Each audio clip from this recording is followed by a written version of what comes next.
తిరిగిన తర్వాత ఇవాళ మొత్తం ఓడిసి నా కళ్ళ ముందరే ఉందని చెప్పుకోవచ్చు. చాలా హ్యాపీగా ఉంది అందరినీ చూస్తుంటే.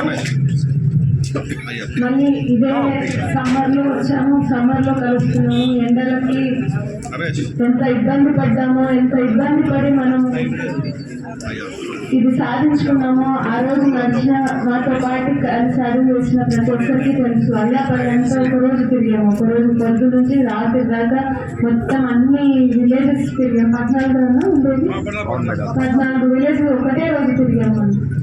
సో ఆ రోజు మళ్ళీ తిరిగి గుర్తొస్తుంది. ఆ రోజు కూడా మధ్యాహ్నం ఇక్కడికే వచ్చినాము. సో అప్పుడు ఎన్నికల్లో హామీ ఇచ్చిన విధంగానే చంద్రబాబు నాయుడు గారు కూటమి ప్రభుత్వం ఇవాళ మనం కలుసుకుంటున్న ఒక ఒకేషన్ ఏమంటే రైతన్న మీకోసం. అంటే 3వ విడత కూడా 20,000 రూపాయలు, 3వ విడత కూడా ప్రతి ఒక్క రైతు అకౌంట్లోకి పడిపోయాయి. అంటే ఈ ప్రభుత్వం చెప్పిన మాట ఖచ్చితంగా చేస్తుంది అనే దానికి ఇది మనకు ఒక లైవ్ ఎగ్జాంపుల్. ఇంకా చెప్పిన మాటల్లో పెన్షన్లు చెప్పారు, 3,000 నుంచి 4,000 చేయడం.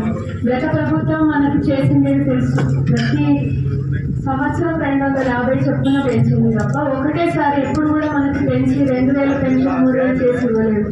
లాస్ట్ 2024 సంవత్సరంలో 3,000 అయింది తప్ప వాళ్ళు చెప్పిన ప్రకారం ఏమీ వెంటనే పెంచలేదు. కానీ అయినప్పటికీ కూడా ఈ ప్రభుత్వం వచ్చిన వెంటనే 3 నెలల అరియర్లతో సహా లాస్ట్ 2024 జూన్లోనే మనకి 7,000 పెన్షన్ మనం చూసాము. అంటే దేశంలోనే ఎక్కడ లేని ఒక చరిత్రని ఈ కూటమి ప్రభుత్వం మాట మీద నిలబడి చేసింది అనే దానికి ఇది ఎగ్జాంపుల్. మీరు మిగతా 28 రాష్ట్రాలలో ఒక్కసారి పెన్షన్లు ఎంత ఉన్నాయో అనేవి చూస్తే చాలా రాష్ట్రాల్లో పెన్షన్ ఇవ్వడం లేదు. మిగతా ఉన్న రాష్ట్రాలలో 500 పెన్షన్ ఉంది, 800 ఉంది, 1,200 ఉంది, 1,500 ఉంది. మ్యాక్సిమం ఉండేది 2,000 పెన్షన్ మాత్రమే. అది కూడా కర్ణాటకలో 2,000 ఇస్తున్నారు, కేరళలో 1,600 ఇస్తున్నారు. ఇలా చాలా ఊర్లు మనం అన్ని లెక్క తీసుకొని చూసుకుంటే 4,000 మినిమం 4,000 పెన్షన్ ఇస్తున్న ఏకైక రాష్ట్రం ఏదైనా ఉంది అంటే అది ఆంధ్రప్రదేశ్. ఇది కాదు అని చెప్పి మళ్ళీ వికలాంగులకి పర్సంటేజ్ పెట్టి 6,000 పెన్షన్, 10,000 పెన్షన్, 15,000 పెన్షన్ నేనైతే దేశంలోనే ఎక్కడ కూడా చూడలేదు, చదవలేదు కూడా. అంటే ప్రజల పట్ల ఎంత చిత్తశుద్ధితో ఈ ప్రభుత్వం పనిచేస్తుంది అనే దానికి ఈ పెన్షన్ ఒకటి లైవ్ ఎగ్జాంపుల్గా మనం చెప్పుకోవచ్చు.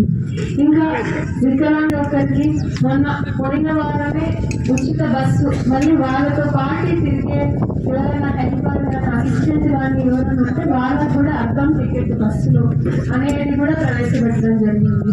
ఇంకా మహిళలందరికీ కూడా మనం తెలుసు, గత ఆగస్టు 15వ తారీఖు నుంచి అందరూ ఫ్రీగా బస్సుల్లో హ్యాపీగా తిరిగి వస్తున్నారు. దీంతో ఆర్టీసీ డిపార్ట్మెంట్కి ఎంత ఇబ్బంది అయినప్పటికీ కూడా, ఇంకా లాస్లో జరుగుతున్నప్పటికీ కూడా ప్రభుత్వానికి మామూలు ఆర్టీసీ నుంచి మంచి ఆదాయం ఉంటుంది.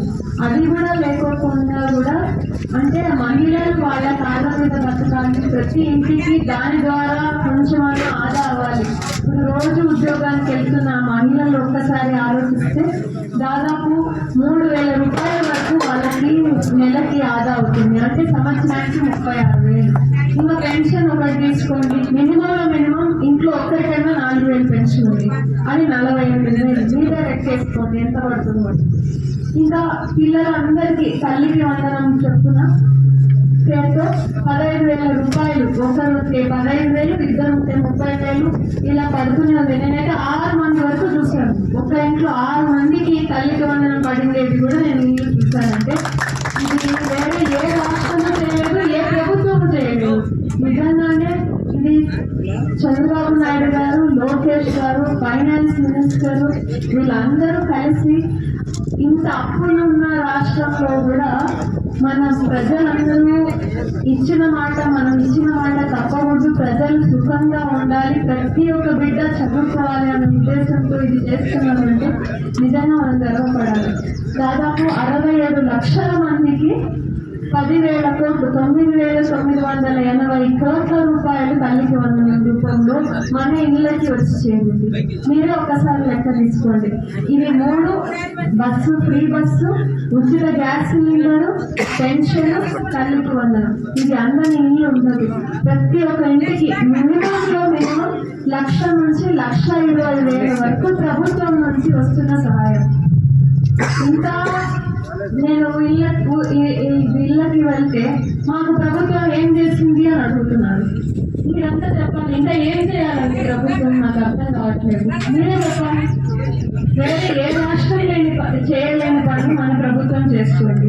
పిల్లల్ని పుట్టిన బిడ్డ కాడి నుంచి పొట్టలో అమ్మ బొజ్జలో ఉన్నప్పటి నుంచి కాపాడుతూనే ఉంది.